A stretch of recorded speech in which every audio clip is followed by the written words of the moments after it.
तो फिल्म की कहानी शुरू होती है एमा नाम की लड़की को दिखाते हुए, जो कि एक मार्केटिंग एजेंसी में जॉब करती है और हाल फिलहाल में तो वो एक कोल्ड ड्रिंक की ऐड करने के लिए एक दूसरी कंपनी में आई हुई है। एमा बहुत इंटेलिजेंट है और अपने काम को लेकर बहुत ज्यादा सीरियस भी है और इस प्रेजेंटेशन के लिए उसने बहुत मेहनत भी की है। हालांकि उसका अभी तक प्रमोशन नहीं हुआ है, लेकिन यहाँ पर वो फुल जोश के साथ प्रेजेंटेशन शुरू करती है। लेकिन उस कैन को वो इतनी बार हिला चुकी थी कि उस कैन में गैस बन जाती है, जिसके कारण वो पूरी की पूरी कोल्ड ड्रिंक यहीं पर बिखर जाती है और यहाँ पर एमा का प्रेजेंटेशन पूरी तरह से खराब हो जाता है। अब एमा इस बात से बहुत ज्यादा दुखी थी, तो अब उसका प्रमोशन तो नहीं, लेकिन किसी दूसरे शहर में उसका ट्रांसफर होने वाला था। इसलिए वो अपनी बेस्ट फ्रेंड लिजी के पास कॉल करती है, जो कि एक डांसर है। अब एमा अपनी फ्लाइट से जाने के लिए एकदम रेडी थी। जैसे ही वो फ्लाइट में चढ़ती है तो उसे मालूम चलता है कि उसकी सीट किसी और ने ले ली है, इसलिए उसे फर्स्ट क्लास पैसेंजर की सीट दे दी गई है। ये जानने के बाद एमा बहुत ज्यादा खुश होती है और वो अपनी सीट को एंजॉय करने लगती है।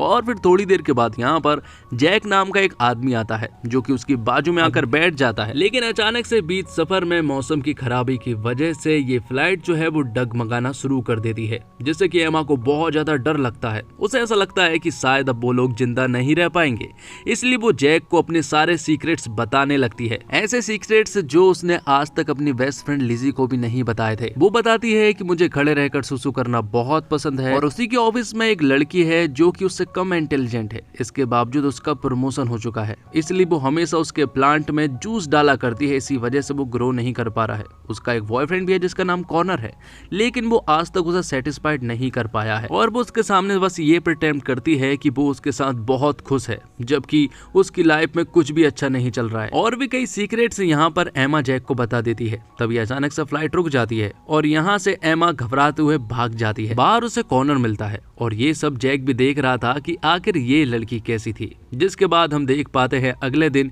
एमा के ऑफिस में, जहां पर कि ऑफिस में साफ सफाई चल रही थी। दरअसल आज उनके ऑफिस के बॉस आने वाले थे, इसी वजह से यहाँ पर स्पेशल तरह की साफ सफाई भी चल रही थी। अब सभी लोग अपनी कंपनी के बॉस का इंतजार कर रहे थे। जैसे ही यहाँ पर उनकी एंट्री होती है तो एमा उन्हें देखकर शॉक्ड रह जाती है, क्योंकि ये कोई और नहीं बल्कि जैक है और इस इंसान को इसके सारे सीक्रेट्स भी मालूम है।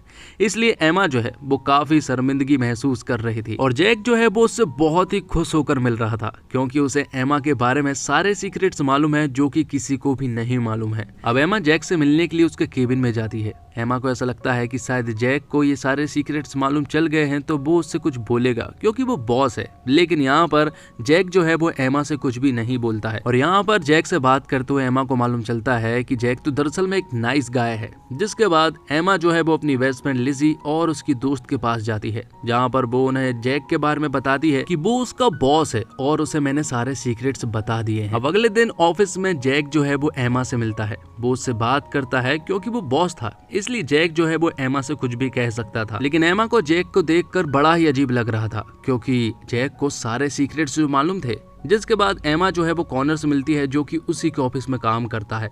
जिसके बाद एमा जो है वो उसे एक कमरे में ले जाती है, जहां पर कि वो उससे रोमांस करना चाह रही थी। लेकिन यहाँ पर भी कॉर्नर पूरी तरह से नाकामयाब रहता है। ये देखकर एमा को बहुत ज्यादा गुस्सा आता है और वो अपने बॉयफ्रेंड कॉर्नर से ब्रेकअप कर लेती है। जिसके बाद एमा जो है वो जैक से मिलती है। जैक उसे बारी बारी से काम बताता है। अब जैक को ये बात मालूम चल गई थी कि एमा का ब्रेकअप हो गया है, इसलिए जैक जो है वो एमा से आज रात के लिए डिनर के लिए कहता है, जिस पर कि एमा हाँ कर देती है। और फिर रात होते ही दोनों बाहर एंजॉय करने के लिए जाते हैं। दोनों आपस में खूब बातें करते हैं। दोनों की वाइब्स मैच होने लगी थी और यहाँ पर उनकी एक किस होते होते भी बची थी। लेकिन घर जाकर वो दोनों इंटीमेट हो जाते हैं। उनकी मैचिंग एकदम परफेक्ट थी। दोनों एक दूसरे को समझने लगे थे और अब साथ में वो ढेर सारा टाइम भी स्पेंड करने लगे थे। दोनों एक दूसरे के साथ दोस्त की तरह रह रहे थे, सब कुछ शेयर करने लगे थे और एमा और जैक बहुत खुश थे। ये सारी बातें एमा जो है वो अपनी बेस्ट फ्रेंड लिजी को बताती है। वो लिजी को बताती है कि जैक उसे बहुत पसंद है और वो बहुत ही अच्छा आदमी है। सबको ऐसा लग रहा होगा कि शायद जैक के साथ रहकर मैं अपना प्रमोशन करवाना चाहती हूँ, जबकि ऐसा कुछ भी नहीं है, क्योंकि वो तो जैक को सचमुच पसंद करने लगी है। अब क्योंकि जैक एक बहुत बड़ी हस्ती था, इसलिए एक फाइनेंशियल न्यूज में उसका इंटरव्यू लिया जाता है, जहाँ पर कि वो अपनी सारी पर्सनल चीजें बता रहा होता है। और यहाँ पर वो धीरे धीरे एक लड़की के बारे में जिक्र करना शुरू कर देता है, जिसके बारे में वो बहुत ही एक्साइटेड होकर बता रहा था। धीरे धीरे सबको मालूम चलता है कि ये सारी बातें तो दरअसल एमा में भी है। और धीरे धीरे करके जैक जो है वो एमा के सीक्रेट्स रिवील करने लगता है। ये देखकर सभी हैरान रह जाते हैं क्योंकि ये इंटरव्यू ऑफिस के सभी लोग साथ में देख रहे थे। धीरे धीरे करके एमा को ऐसा लगने लगता है कि शायद ये सब कुछ गलत हो रहा है, इसलिए वो बहुत ज्यादा हर्ट फील कर रही थी। एमा को यहाँ पर बहुत ही अजीब लग रहा था क्योंकि जैक ने उसके साथ ऐसा किया, इसलिए वो तुरंत ही अपनी बेस्ट फ्रेंड लिजी के पास जाती है और वहां जाकर एमा बहुत रोती है। वो लिजी को सब कुछ बता देती है कि जैक ने पब्लिक के सामने सबको बता दिया है उसके सीक्रेट्स के बारे में। यहाँ पर उसकी एक और दोस्त थी, वो एमा से कहती है कि जैसा जैक ने तुम्हारे साथ किया वैसा ही तुम्हें भी करना चाहिए, तुम्हें भी उसके सारे सीक्रेट सभी को बता देना चाहिए। लेकिन एमा को जैक के कोई भी सीक्रेट्स नहीं मालूम थे, इसलिए वो लोग एक प्लान बनाते हैं। वो कहते हैं कि पहले हम जैक के सीक्रेट्स पता करेंगे और उसके बाद हम वैसा ही करेंगे जैसे कि जैक ने हमारे साथ किया है।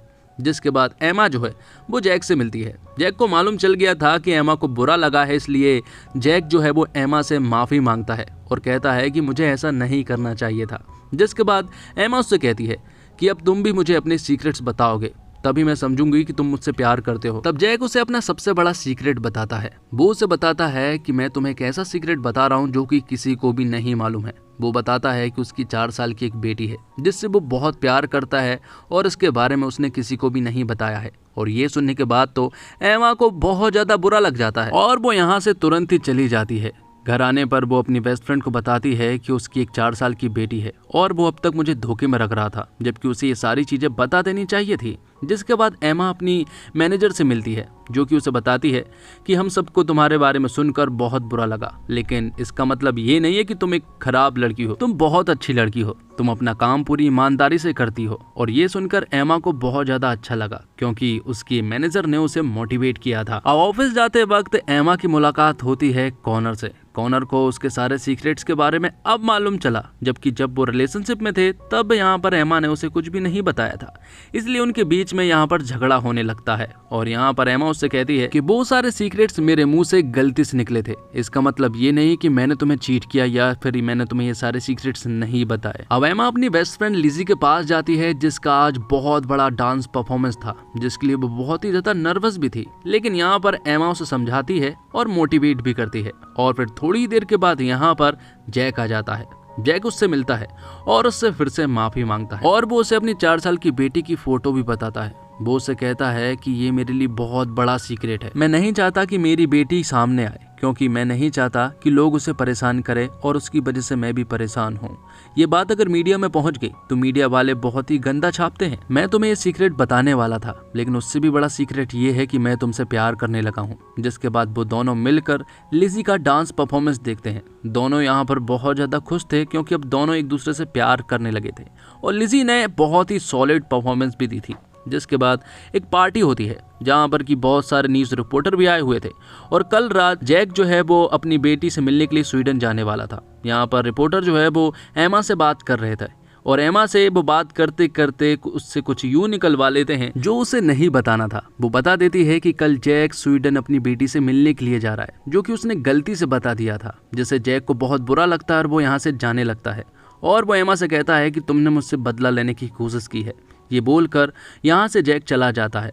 अब एमा को बहुत ज़्यादा बुरा लगता है क्योंकि उसे ऐसा नहीं करना चाहिए था। जैक अगले दिन स्वीडन के लिए निकल जाता है जहाँ वो एमा के बारे में सोच रहा था कि आखिर एमा ने उसके साथ ऐसा क्यों किया। वो सोच ही रहा था कि तभी यहाँ पर एमा आ जाती है। वो यहाँ पर उससे माफ़ी मांगती है और उसे विश्वास दिलाती है कि उसने रिपोर्टरों को गलती से बता दिया था कि तुम अपनी बेटी से मिलने के लिए जा रहे हो, जबकि उसने तो सिर्फ ये बताया था कि वो स्वीडन जा रहा है। लेकिन उन्होंने किसी तरह से पता कर लिया कि तुम अपनी बेटी से मिलने के लिए जा रहे हो। लेकिन यहाँ पर एमा रोती हुई माफ़ी मांग रही थी, इसलिए जैक भी उसे माफ़ कर देता है और जिसके बाद वो हमेशा साथ रहते हैं। और इसी के साथ ये फिल्म यहीं पर खत्म हो जाती है। तो दोस्तों उम्मीद करता हूँ आपको वीडियो पसंद आई होगी। वीडियो पसंद आई हो तो वीडियो को लाइक जरूर करें और इसी तरह के वीडियो पाने के लिए आप हमारे चैनल को भी सब्सक्राइब करें ताकि आपको इसी तरह के कंटेंट मिलते रहेंगे। धन्यवाद। जय हिंद।